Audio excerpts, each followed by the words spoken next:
Once the initial introduction to game has been done on a lead or a long line and your young dog has been taught to sit to flush, I like to bring them into an area of cover like this, where they can be cast out and allowed to hunt and find birds on their own.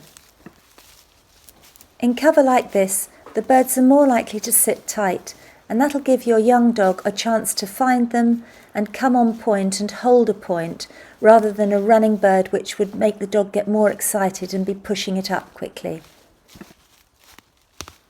You still want your dog to be proactive and hunt with energy and drive, but its speed will drop down considerably from an open running field.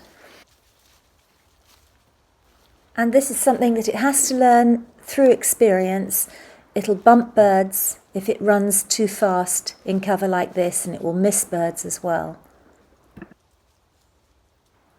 But your dog has to make mistakes to learn, and she's got to learn to point. And here you can see she's running down the wind and suddenly turns in on the bird and it just gets straight up.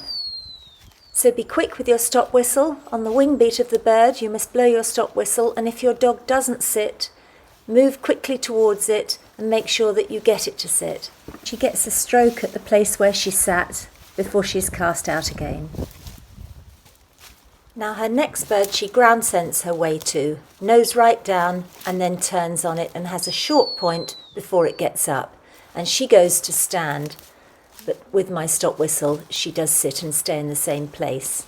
So quite a good improvement on the previous time.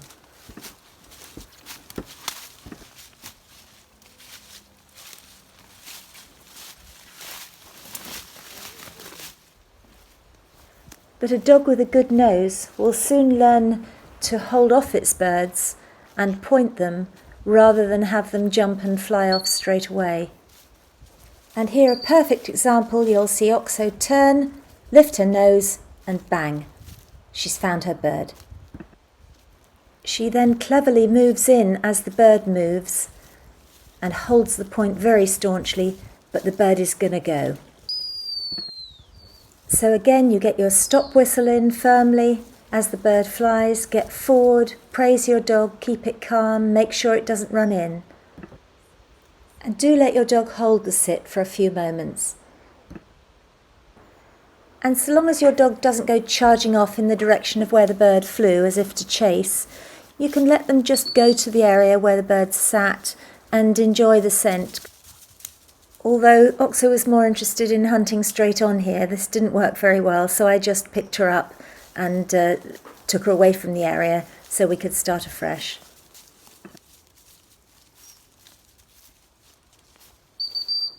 Well, she hunted on for a little while longer, didn't find anything much, got a little bit bogged down in scent around a bit thick cover.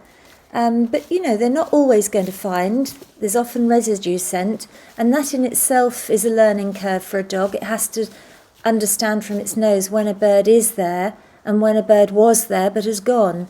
And so, you know, you don't want to always hurry them away from an area if you discover yourself that there's no bird. Let the dog just check it out properly, because they're learning all the time. And here she's opening and closing her mouth, literally drinking in the scent. So she's taken in scent from right across this cover. Remember, she doesn't have to spaniel it out. She's an air scenting dog. She's winded across it. So this is the point where I would say gone away, which is her signal to stop searching, and I'd move on to some fresh ground.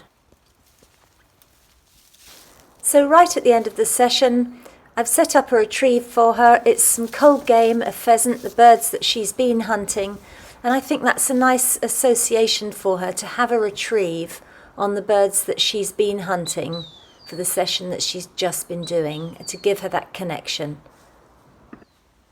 So she's having the search whistle here while she picks the bird. It was a blind.